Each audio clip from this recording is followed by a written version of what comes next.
Hi! Welcome to Telugu stories. నేను మీ బుజ్జి. మరొక మంచి స్టోరీతో మీ ముందుకొచ్చేసాను. కథ పేరు 'కలియుగ సీత'. స్టోరీలోకెళ్ళిపోదామా? ఆదరా బాదరా స్టేషన్‌కి చేరిన జానకి రైలు గంటన్నర లేటని తెలియగానే హతాశురాలయ్యింది. ఒక గంటన్నర ప్లాట్‌ఫారం మీద గడపడం అంటే అందులో ఈ పరిస్థితిలో ఎంత ఇబ్బందో గుర్తురాగానే ఆమెకి నీరసం ముంచుకు వచ్చింది. తెలిసిన వాళ్ళెవ్వరైనా కనిపిస్తే అడిగే ప్రశ్నలకి జవాబులు చెప్పడం ఎంత కష్టం. ఎక్కడికి ప్రయాణం, మీరొక్కరేనా, మీ వారేది వగైరా వగైరా ప్రశ్నలకు జవాబులు చెప్పడం ఎంత చిరాకు. కానీ తప్పదు. జానకి చిరాగ్గా ప్లాట్‌ఫారం బెంచ్ మీద కూలబడింది. తెలిసిన వాళ్ళెవరూ కనపడకూడదని దేవుళ్ళకి మొక్కుని ఫెమీనా వెనకాతల మొహం చాటు చేసుకుంది. ఆ దేవుడు జానకి మొర ఆలకించలేదు. ముఖ్యంగా ఎవరికంటైతే పడకూడదనుకుందో ఆ వ్యక్తి చూడనే చూశాడు. దూరం నుంచి జానకిని చూసి పెద్ద పెద్ద అంగలేసుకుంటూ నడిచి వచ్చేశాడు సుధాకర్. హలో హలో, ఏమిటిది హఠాత్తుగా, ఎక్కడికి ప్రయాణం? హడావిడిగా దగ్గరకు వచ్చి పలకరించాడు. జానకి తలెత్తి బలవంతంగా నవ్వింది. ఏమిటంత హఠాత్తుగా బయలుదేరారు? ఎక్కడికి? ఎందుకు? క్విక్ జవాబు చెప్పండి. జానకి పక్కన సూట్ కేసు బాస్కట్టు చూస్తూ ఆశ్చర్యంగా అడిగాడు. అరే, ఏమిటలా ఉన్నారు? ఎవరికైనా ఒంట్లో బాగోలేదా? జానకి నుంచి జవాబు రాకుండానే ప్రశ్నల మీద ప్రశ్నలు కురిపించాడు. ఊరికెడుతున్నాను. అమ్మకి ఒంట్లో బాగోలేదు. టెలిగ్రామ్ వచ్చింది పొడిగా అంది జానకి. అరే, ఎప్పుడు? 7 గంటల వరకు అక్కడనే ఉన్నాగా. తర్వాత వచ్చిందా? ఆదుర్దాగా అడిగాడు. రామం ఏడి? చుట్టూ చూస్తూ అడిగాడు. జానకి మొహం తిప్పుకుంటూ రాలేదు అంది.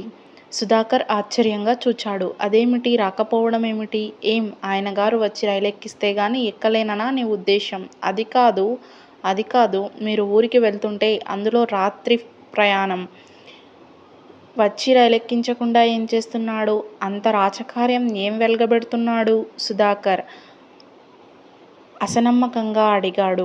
ఏమో, మీ మగమహారాజులకి పని ఉంటుంది, మాకేం తెలుస్తుంది? జానకి నవ్వింది. ఆ నవ్వు పేవలంగా ఉందని, ఆమె ఎంత నవ్వినా ఆమె కళ్ళల్లో విషాదపు నీడలు, ఆమె మాటల్లో ఒక రకం విరక్తి సుధాకర్ పట్టేశాడు. ఆమె వంక పట్టి పట్టి చూస్తూ, ఏం జరిగింది వదినగారు? నిజం చెప్పండి అన్నాడు. భలే వాడివే, ఏం జరుగుతుంది? కాదు, మీరు అబద్ధం ఆడినా మీ మొహం అబద్ధం ఆడదు. నిజంగా మీ అమ్మగారికి ఒంట్లో బాగోలేక ఊరు వెళ్తుంటే రామం కనీసం రైలెక్కించడానికైనా రాలేదంటే నేను నమ్మను. కనుక నిజం చెప్పండి సూటిగా అడిగాడు. జానకి జవాబివ్వకుండా మొహం తిప్పుకుంది. ఆమె మౌనం అతనికి అర్థమయ్యింది. ఓహో, ప్రణయ కలహమా? వాడితో దెబ్బలాడి అలిగి పుట్టింటికి పారిపోతున్నారన్నమాట. వేళాకోళంగా అన్నాడు సుధాకర్. జానకి చివ్వున రోషంగా తలెత్తింది. పారిపోవడం లేదు, వెళ్ళగొట్టబడ్డాను అంది కటువుగా. సుధాకర్ తెల్లబోయాడు. ఏమిటి మీరంటున్నది? అవును, చదువుకున్నవారు, సంస్కారులు, అభ్యుదయవాదులు అయిన మీ ఫ్రెండుగా, అదే నా భర్తగారి చేత ఇంట్లోంచి వెళ్ళగొట్టబడ్డాను. ఏం, ఇంకా నమ్మలేవా? ఆవేశంగా అంది జానకి. సుధాకర్ మొహం పాలిపోయింది. కల్వరంగా చూచాడు. హాస్యం ఆడుతున్నారా? నిజమా ఇది? అపనమ్మకంగా అన్నాడు. హాస్యం గాత్రి పనిగట్టుకొని రైల్వే ప్లాట్‌ఫారం మీద నీతో హాస్యాలాడడానికి రాలేదు. జానకి తీవ్రంగా అంది. సుధాకర్ మొహం నల్లబడింది. నిలబడే శక్తి లేనివాడిలా ఆమె పక్కనే కూలబడ్డాడు. నాకేం అర్థం కావడం లేదు. సరిగ్గా చెప్పండి వదినగారు. చెప్పడానికి ఏముంది సుధాకర్? మీ మగవాళ్ళ అనుమానానికి, అహంకారానికి, మీ మగవాళ్ళ జులంకి ఎన్ని యుగాలు గడిచినా మేము తల వగ్గాల్సిందే గదా. అలనాటి సీత మొదలు ఈనాటి జానకి వరకు ఇది తప్పలేదు. జానకి మొహం ఎర్రబడింది. ఆమె కళ్ళల్లో నీరు తిరిగింది. సుధాకర్ చెప్పున అద్భుగా అటూ ఇటూ చూచాడు. వదినగారు, ప్లీజ్ ఇంటికి పదండి. రామం ఏదో కోపంతో తొందరపడి ఏదో అని ఉంటాడు. ఆ మాత్రం దానికోసం మీరు ఇంత తొందరపడడం బాగోలేదు. ప్లీజ్ రండి, నేను తీసుకువెడతాను. వాడిని చివాట్లు పెడతాను. జానకి విసురుగా తల తిప్పింది. ఈ మాత్రం అంటే ఏ మాత్రం అని నీ ఉద్దేశం? జానకి గొంతులో కరుకుదనానికి, ఆమె కళ్ళల్లో కోపానికి బిత్తరపోయాడు సుధాకర్. ప్లాట్‌ఫారం ఎంత సందడిగా ఉన్నా, జనం ఎవరి గోలలో ఎవరున్నా, జానకి గొంతులో తీవ్రత కొందరిని ఆకర్షించి తలలు తిప్పి వింతగా చూశారు. జానకి చప్పున సిగ్గుపడి తలదించుకుంది. ఆవేశాన్ని బలవంతంగా దిగమింగింది. సుధాకర్ ఏం మాట్లాడాలో తెలియని వాడిలా కూర్చుండిపోయాడు. పరిస్థితి తను ఊహించిన దానికంటే సీరియస్గానే ఉందనిపించింది. కానీ ఎంత స్నేహితుడైనా వారి స్వంత విషయాలలో తనెలా కలుగు చేసుకోగలడు? అలా అని పట్టనట్టు మాత్రం ఎలా ఊరుకోవడం? రామంతో స్నేహం ఈనాటిదా? జానకితో మాత్రం ఆమె పెళ్ళై వచ్చిన దగ్గర నుంచి స్వంత వదినగారిలా గౌరవించాడు, అభిమానించాడు. అలాంటిది చూస్తూ తెలిసి కూడా తనని కాదన్నట్టు ఎలా ఊరుకోగలడు? ఇద్దరి మధ్య అసలేం జరిగింది? జానకి స్థిమితపడడానికి ఒక నిమిషం టైం ఇచ్చి గొంతు తగ్గించి అసలేం జరిగిందో సరిగా చెప్తారా వదినగారు? స్థిరంగా అడిగాడు సుధాకర్. ప్లీజ్ ఆ విషయం వదిలేయ్. ప్రస్తుతం నేను మా ఇంటికి వెడుతున్నాను. తరువాత ఏదో ఆ మాత్రం ఉద్యోగం దొరక్కపోదు. ఆ మాత్రం నా బతుకు నేను బ్రతకగలను. నమ్మకం ఉంది. జానకి బింకంగా అంది. నన్నింకా చంపొద్దు. అసలేం జరిగిందో చెప్తారా? ఇంటికి వెళ్ళి రామాన్ని అడిగి రమ్మంటారా? రైలుకి ఇంకా గంట టైం ఉంది. చెప్తే భరించలేవు సుధాకర్. అర్థమైందా? ఇంకా నన్ను రెచ్చగొట్టకు. అయినవారే కాదనుకున్నప్పుడు నీకెందుకీ తాపత్రయం సుధాకర్? అనవసరంగా మా మధ్యకు రాకు. నా దారిన నన్ను పోనీ. నా కర్మగాకపోతే ఈ రైలు ఇలా ఆలస్యం అవ్వాలా? పిలిచినట్టు వేళకి నీవు రావాలా? విసుగ్గా అంది జానకి. సుధాకర్ సరే చెప్పకండి. నేను వెడుతున్నాను. వాణ్ణి 4 తగిలించి ఈడ్చుకు వస్తాను. వెళ్ళు. నా మీద చల్లిన పేడనీళ్ళు ఇంకా మిగిలే ఉంటాయి. నీవు చల్లించుకో. పర్వాలేదు. మీకోసం ఆ మాత్రం సహించగలను. అతని అభిమానానికి జానకి చెలించింది. సరే చెప్పమన్నావా? నేను ఇంట్లోంచి వెళ్ళవలసి వచ్చిన కారణం ఏమిటో తెలుసా? నీవే. జానకి ఒక్కొక్క మాట వత్తి పలికింది. సుధాకర్ చకితుడయ్యాడు. నేనా? అయోమయంగా చూశాడు. మనిద్దరి మధ్య ఏదో ఉందని ఆయన అనుమానం. ఏం ఇంకా విడమర్చి చెప్పాలా? సుధాకర్ దిమ్మరిపోయాడు. ఒక్క క్షణం మాట్లాడలేకపోయాడు. అతని మొహంలో రక్తం పొంగింది. నిజంగా అలా రామం అన్నాడా?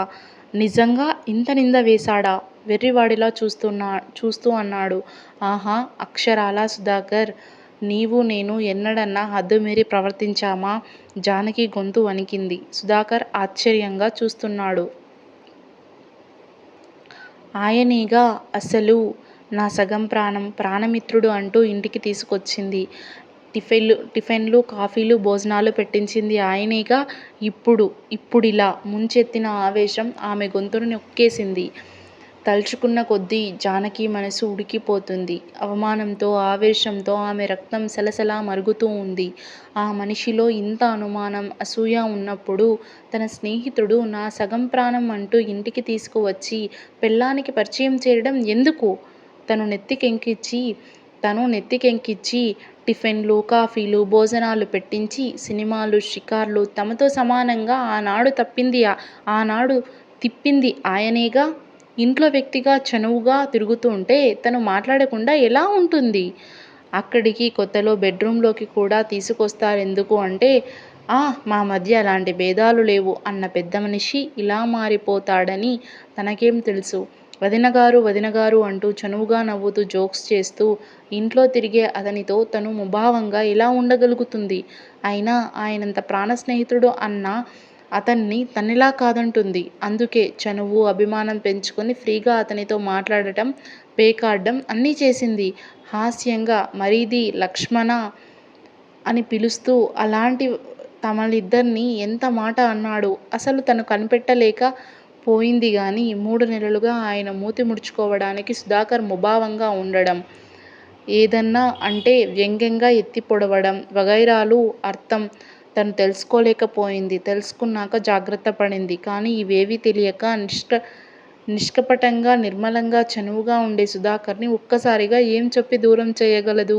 రామంలో మార్పు అర్థం చేసుకొని సుధాకర్ అమాయకత్వానికి రామం అసూయ, అనుమానాలు మధ్య గత నెల రోజులుగా నలుగుతూనే ఉంది. ఆఖరికి ఈ రోజున ఆయన నిజస్వరూపం పూర్తిగా బయటపడింది. సాయంత్రం జరిగినది గుర్తుకొచ్చి జానకి ఒళ్ళు మరింత ఉడికింది. ఆ రోజు రామం మామూలు కంటే ఆలస్యంగా వచ్చాడు. ఆఫీసు నుంచి ఏం ఇంత ఆలస్యం అయింది? అంది మామూలుగా జానకి. తొందరగా వస్తే నీకు అడ్డు కదూ వచ్చి ఇంట్లో జరిగే భాగవతం చూడకుండా ఉండాలని ఆలస్యంగా వచ్చాను. రామం వ్యంగ్యంగా అన్నాడు. జానకి తెల్లబోతూ ఏమిటి అంది. రామం కటువుగా అర్థం కాకపోవడానికి నేను తెలుగే మాట్లాడుతున్నాను అన్నాడు. జానకి మొహం ఎర్రబడింది. ఏదో పాపం నేను ఆలస్యంగా వస్తే నష్టం కష్టం అన్నట్టు నటించావు. నీకు తోడు కంపెనీ ఇవ్వడానికి సుధాకర్ ఉన్నాడుగా. ఇంకా ఈ మొగుడి రాకపోకల గురించి నీకెందుకు బాధ? నాకంతా తెలుసు. నీ నటన నా దగ్గర కాదు కటువుగా అన్నాడు. జానకి మొహం ఎర్రబడింది. మీరేం మాట్లాడుతున్నారో తెలుసా? సుధాకర్ గురించి మీ ఈ అనుమానం ఇందుక ఈ మధ్య ఈ మూతి ముడుచుకోవడాలు దెప్పుళ్ళు? ఆహా, ఇప్పటికైనా మీ అసలు స్వరూపం బయటపెట్టాడు. థ్యాంక్స్. కానీ పాపం ఒక సంగతి మర్చిపోకండి. సుధాకర్ని తీసుకొచ్చింది ప్రాణస్నేహితుడంటూ నా నెత్తిన ఎక్కించింది. పక్కల మీద సైతం పడుకోబెట్టింది మీరన్న సంగతి గుర్తించండి. జానకి తీవ్రంగా అంది. వాడిని పక్క ఎక్కించాను కానీ వాడితో నిన్ను ఎక్కమనలేదు. రామం హేళనగా అన్నాడు. జానకి కళ్ళు నిప్పులు చెరిగాయి. ఆగ్రహావేశాలతో ఒక్క నిమిషం మాట్లాడలేకపోయింది. అవమానం అసహ్యం ఆమెని ముంచెత్తాయి. తిరస్కారంగా చూసింది. ఛీ, మరీ ఇంత నీచంగా మాట్లాడగలరని, ఇంత కుసంస్కారులని ఎప్పుడూ అనుకోలేదు. సంస్కారం అంటే పెళ్ళాన్ని మరో మగాడికి అప్పగించడం అనుకోను. అంత సంస్కారం సహృదయత నాకు లేదు. ఆపండి ఇంక చాలు. మీరు మరేం చెప్పనక్కర్లేదు. మీలాంటి వారితో మాటలు ఇంకా అనవసరం. నాకు నన్ను గురించి ఇంత నీచంగా మాట్లాడగలిగిన భర్తని క్షమించలేను. భార్య నీతి నిజాయితీ లేనిదని మీరనుకున్న తరువాత ఇంకా మన మధ్య మాటలు అక్కర్లేదు. భార్యాభర్తల సంబంధమూ అక్కరలేదు. జానకి తీవ్రంగా అంది. జానకి నోట ఈ సంగతి విన్న సుధాకర్ ముఖం పాలిపోయింది. వదినగారు, మీరు చాలా తొందరపడ్డారు. కనీసం మీరైనా కాస్త ఓర్పు వహించాల్సింది. ఇంత తొందరపడి ఇల్లు వదలాల్సింది కాదు. నచ్చజెప్పాల్సింది. అంతా విని కూడా ఈ మాట ఎలా అంటున్నావు సుధాకర్? అంత నీచంగా ఆయన మాట్లాడాక కూడా ఆత్మగౌరవం ఆత్మాభిమానం వదిలి ఆయన కాళ్ళు పట్టుకొని తప్పు చెయ్యకపోయినా తప్పయింది నాదా అని ప్రార్థించమంటావా? జానకి ఆవేశంగా అంది. అది కాదు. ఏది కాదు? ఇదే సినిమా నవల కాదు. ఏదో 2 మాటలు ప్రక్కనుంచి వినో ఏదో చూసి పెళ్ళాన్ని అనుమానించి ఇంట్లోంచి వెళ్ళగొట్టడానికి ఆవిడ దీనాతి దీనంగా ప్రార్థించి విఫలురాలైన అష్టకష్టాలు పడడానికి మనిద్దరి మధ్య ఏదో ఉందనడానికి ఆయన ఏం చూశారు? ఏం విన్నారు? మనం నమ్ముతూ మాట్లాడుకోవడం ఒక తప్పా? కలిసి పేకాడడం మరో తప్పా? నిజంగా ఇవే మన అపరాధాలైతే భార్య అంత పరాయి పురుషుడితో మాట్లాడకూడదన్నప్పుడు నిన్ను ఇంటికి రమ్మనడం ఎందుకు? ఈ మగాళ్ళకి భార్య సోషల్ ఉండాలి కానీ మరో మగాడితో మాట్లాడితే సహించలేరు. ఇది ఈనాటి మగాళ్ళ వరస. కానీ మొగుడు అనుమానపడి హింసిస్తే సహించి పాదాల చెంతపడి ఉండనీయండి అని ప్రార్థించడానికి నేను అంత పతివ్రతను కాదు. అంత ఆత్మాభిమానం లేనిదానను కాను. ఆయన తప్పు ఆయన తెలుసుకునే వరకు నేను ఆయనని క్షమించను. ఆయన తప్పు ఆయన తెలుసుకోకపోతే పర్వాలేదు. నా బ్రతుకు నేను బ్రతకగలను. ఆత్మవిశ్వాసం నాకు ఉంది. అంతేగాని నా మీద నమ్మకం లేని భర్తతో నన్ను అనుమానించి అవమానించిన భర్తని గౌరవించడం మాత్రం నా వల్ల కాదు. అందుకే ఈ ప్రయాణం. జానకి దృఢంగా అంది. రామం ఏం అనలేదు. మీరు వచ్చేస్తుంటే. జానకి అదోలా నవ్వింది. నువ్వెంత పిచ్చివాడివి సుధాకర్. మగ మహారాజు ఒకవేళ మనసులో ఉన్నా పైకి అంటారా? అహం విడిచి భార్యను ఉండమని బ్రతిమలాడతారా? అసలు ఆయన ఈ వ్యవహారం ఇంత దూరం వస్తుందనుకోలేదు అనుకుంటా. అందుకే నేను ఇల్లు వదులుతున్నానని తెలుసుకోగానే కలవరపడ్డారు. అది పైకి కనిపించకుండా ఉండాలని తంటాలు పడుతూ ఇదంతా నేను చదువుకున్న దాన్ననా, ఉద్యోగం చేసుకు బ్రతికే ధైర్యం ఉంది గనుక ఇలా అహంకారంగా ప్రవర్తిస్తున్నానని, మొగుడంటే లెక్కలేదని ఏవేవో ఉక్రోషంగా అన్నారు. ఇల్లు కదిలితే మరి ఇంట్లో ప్రవేశం ఉండదని బెదిరించారు. కేకలు వేశారు. కానీ నేను నిజంగా వచ్చేస్తుంటే ఇంకా ఆయనకి నమ్మకమే 4 రోజులు పుట్టింట్లో ఉండి వస్తానని. మొగుణ్ణి కాదని బతికే ధైర్యం నాకు లేదని ఆయనకి చాలా నమ్మకం అనుకుంటా. అందుకే వ్యంగ్యంగా వెళ్ళు 4 రోజుల్లో పుట్టింటి వాళ్ళు తరిమేస్తే అప్పుడు ఎవరి గతో తెలుస్తది అన్నారు. సుధాకర్ వ్యధాచిత్తుడై ఇదంతా నా వల్లే జరిగింది. నేనింత స్టూపిడ్ని. వాడు అవమానపడతాడనేనా గ్రహించలేదు. వాడు మూడీగా ఉన్నప్పుడైనా అర్థం చేసుకోకుండా ఫూలిష్గా ప్రవర్తించాను. వదినగారూ! ఇప్పుడే వస్తా. వాడికి నచ్చజెప్పి వాణ్ణి వెంటబెట్టుకు వస్తా అన్నాడు జానకి కఠినంగా. నీవు ఆయన దగ్గరికి వెడితే నామీద ఒట్టే. నీ సిఫార్సులు నాకనవసరం అంది. సుధాకర్ దీనంగా చూశాడు. వదినగారూ! ఇద్దరూ కలిసి నన్నెందుకిలా హింసిస్తారు? నా కారణంగా మీ కాపురం ఇలా అయితే నన్ను నేను ఎలా క్షమించుకోను? ఏం చెయ్యకుండా ఎలా ఊరుకోమన్నారు? కన్నీళ్ళ పర్యంతరం అయ్యాడు సుధాకర్. సుధాకర్! ఈ పరిస్థితిలో నీవు చెప్తే మాత్రం ఆయన తలకెక్కుతుందనుకున్నావా? లాభం లేదు. నా గురించి నీవేం బాధపడకు. నేనేం చచ్చిపోను. మా ఇంటికి వెళ్తున్నాను. రేపు కాకపోతే కొన్నాళ్ళకి ఏదో ఉద్యోగం దొరక్కపోదు. ఈలోగా మా వాళ్ళు తరిమెయ్యరనుకుంటాను నవ్వింది పేవలంగా జానకి. సుధాకర్ ఆమె వంక ఒక్క క్షణం అలా చూస్తుండిపోయాడు. తరువాత ఏదో నిశ్చయం చేసుకున్నవాడిలా పెదాలు బిగపట్టి నా కారణంగా మిమ్మల్ని ఒంటరి అవనీయను. ఆ ఫుల్, ఆ స్టూపిడ్ అన్న మాటలు నిజం చేద్దాం. లేవండి.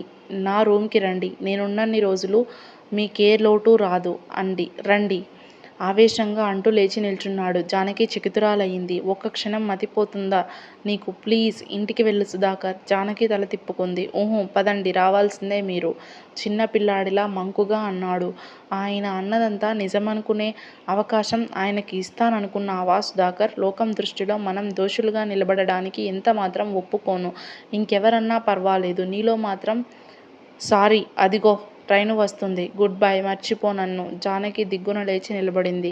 వెనక్కి తిరిగి చూడనైనా చూడకుండా రైలు ఎక్కిన జానకిని తీసుకుని కదిలిపోయిన రైలును చూస్తూ వెర్రివాడిలా నిలబడ్డాడు సుధాకర్. కాలం చక్రం 5 ఏళ్లు గడిచిపోయాయి. ఈలోగా జానకి తల్లిదండ్రులు సుధాకర్, రామంలు జానకిలను కలపాలని చేసిన ప్రయత్నాలన్నీ వ్యర్థమైపోయాయి. తనవి క్షమార్పణ కోరితే కానీ వెళ్ళనని జానకి. ఆమె తప్పయిందని ఒప్పుకుంటే తనకేం అభ్యంతరం లేదని రామం. ఇద్దరికిద్దరు పంతాలు పట్టి బింకంగా రాజీకి అంగీకరించలేకపోయేసరికి అందరూ నిస్పృహలో వదిలేశారు ఇద్దరినీ. కాలం ముందుకు సాగుతూనే ఉంది. జానకికి 4 ఏళ్ల పాప ఇప్పుడు. అనుకోకుండా 5 ఏళ్ల తరువాత జానకి రామం రైల్లో కలిశారు. మొదట రామం జానకిని చూసి మొహం చిట్లించి తల తిప్పుకున్నాడు. తరువాత వద్దనుకుంటే జానకికి పక్కనున్న పాపను చూశాడు. రామంని చూసి జానకి చిరునవ్వుతో బాగున్నారా అంటూ ఆమె ముందు పలకరించింది. జవాబు చెప్పకూడదనుకుంటూనే అప్రయత్నంగా ఊ అన్నాడు. కుతూహలం చంపుకోలేక నీ కూతురా అన్నాడు పావనిని చూసి. జానకి చిరునవ్వుతో ఊ అంది. పెళ్ళి చేసుకున్నానన్నమాట? అసూయగా చూశాడు. ఊ అంది జానకి నవ్వి. ఎప్పుడు? చాలా రోజులయింది అంది జానకి. ఊ అన్నాడు రామం. సుధాకర్ నేనా? నాకు తెలుసు చేసుకుంటావని. నా అనుమానం వట్టి అపోహేమోనని ఇన్నాళ్ళూ కాస్త బాధపడ్డాను. నా బాధ తప్పించావు. థాంక్స్ హేళనగా అని ముఖం తిప్పుకున్నాడు.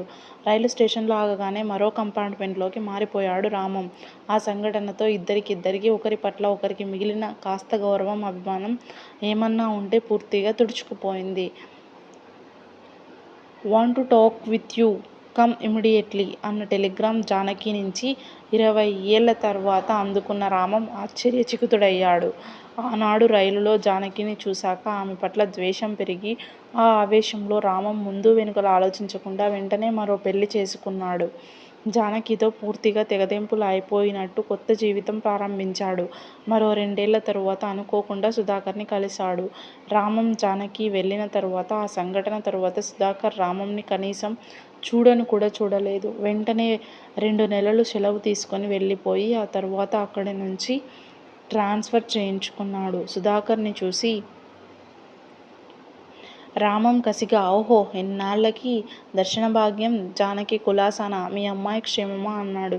సుధాకర్ తిరస్కారంగా చూసి జానకి ఆమె కూతురు క్షేమ సమాచారాలు పట్ల నీకా మాత్రం ఆసక్తి ఉన్నందుకు సంతోషం. కానీ నీ భార్య, నీ కూతురు క్షేమ సమాచారం గురించి అడగవలసింది నన్ను కాదు అన్నాడు కటువుగా. రామం తెల్లపోయాడు. ఏమిటి అంటున్నావు? నా కూతురా? అన్నాడు.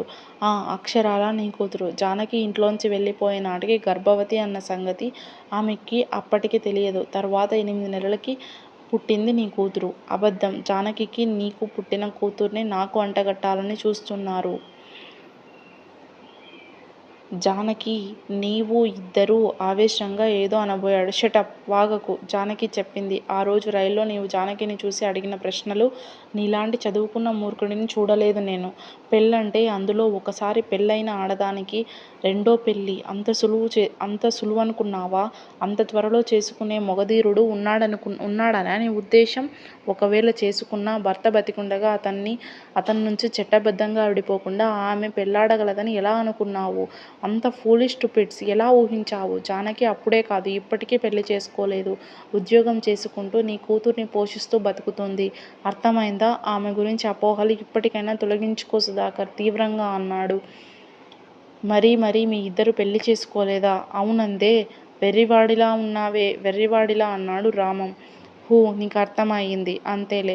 జానకి నాకు వదిన. ఆమెకి నేను మరిదిని, సోదర సమానుడిని. అంతే మా మధ్య ఉన్న బంధం. నీతో జన్మలో మాట్లాడకూడదనుకున్నాను. కానీ మా గురించిన అపోహ మాత్రమే అని నీ అంతట నీవు ఇప్పటికీ గ్రహించలేదు, ప్రయత్నించలేదు కనుక చెప్పాల్సి వచ్చింది. Now good bye. I don't want to meet you again. Sudhakar మొహం తిప్పుకు వెళ్ళిపోయాడు. జానకి గురించిన నిజాలు విన్నాక రామంకి మతిపోయినట్లయింది. పశ్చాత్తాపం మొదలైంది. కానీ చాలా ఆలస్యం అయింది. అసలే తనని క్షమించని జానకి ఇప్పుడు రెండో పెళ్లి చేసుకున్న తనని ఎంత మాత్రం క్షమించదు. జానకి బతుకు తనది పూర్తిగా వేరయింది. ఇంకా తన మార్గాలు ఎంత మాత్రం కలవ్వు. జానకి గుర్తుకు వచ్చినప్పుడల్లా ఇన్నాళ్ళు రామం ఏదోలా బాధపడుతూనే ఉన్నాడు. 20 ఏళ్ల తరువాత జానకి తనతో మాట్లాడాలనుకోవడం వింతగా తోచింది. ఇన్నాళ్ల తరువాత తన అవసరం ఏమి వచ్చింది? 20 ఏళ్ల తర్వాత రామం జానకి శవాన్ని మాత్రం చూడగలిగాడు. మాట్లాడాలని పిలిచినా జానకితో మాట్లాడలేకపోయాడు. ఆమె ఉత్తరం మాత్రం చదువుకోగలిగాడు. ఉత్తరం క్లుప్తంగా ఉంది. నవమాసాలు మోసి కని అష్టకష్టాలు పడి బిడ్డను కనిపెంచిన తల్లికి ఈయని స్థానం, హక్కులు తండ్రికి ఇచ్చింది మన సంఘమే కాదు, ప్రపంచంలో ఎక్కడైనా అంతే. లోకంలో తల్లి లేని బిడ్డల పట్ల సంఘానికి సానుభూతి, ఆదరణ ఉంటుంది. తల్లి ఎవరో తెలియని బిడ్డలకి సంఘంలో స్థానం ఉంటుంది. కానీ తండ్రి ఎవరో తెలియని బిడ్డలకి సంఘం క్షమించదు, ఆదరించదు అన్న సత్యం ఇన్నాళ్ళకి తెలుసుకున్నాక నా కూతురి కోసం, ఆమె సుఖసంతోషాల కోసం ఆమె దృష్టిలో ఇంకా నేరస్తురాలిని అవలేక నా ఆత్మాభిమానాన్ని, ఆత్మగౌరవాన్ని కన్నబిడ్డ కోసం వదిలిపెట్టుకొని ఇది మీకు రాస్తున్నాను. ఆమె మీ కూతురన్న సత్యం సుధాకర్ ద్వారా మీరు తెలుసుకున్నారన్న నిజం నాకు తెలుసు. నేను ఇంట్లోంచి వెళ్లే రోజు మీ బిడ్డకి తల్లిని కాబోతున్నానన్న సత్యం తెలిసి ఉంటే ఈ కథ ఇలా ఉండేది కాదేమో. నేనీ ఉత్తరం రాయాల్సిన అవసరం ఉండేది కాదేమో. బిడ్డ పుట్టాక అందరూ ఎంత చెప్పినా వేడి రక్తం పొంగులో, ఆవేశంలో నా బిడ్డని తండ్రి లేకుండానే పెంచుకోగలనన్నాను. అన్న మాట ప్రకారం ఈనాటి వరకు తండ్రి పేరు తెలియకుండా, తండ్రి అవసరం తోడు లేకుండానే పెంచాను. కానీ దేవుడు మొగాడు గనకే ఆడదానికింత ఆత్మవిశ్వాసం ఉండకూడదనుకున్నాడు కాబోలు. ఆఖరికి నా ఆత్మవిశ్వాసాన్ని కోల్పోయే పరిస్థితి కల్పించాడు. మనం ఎంతో మారుతున్నాం, పురోగమిస్తున్నాం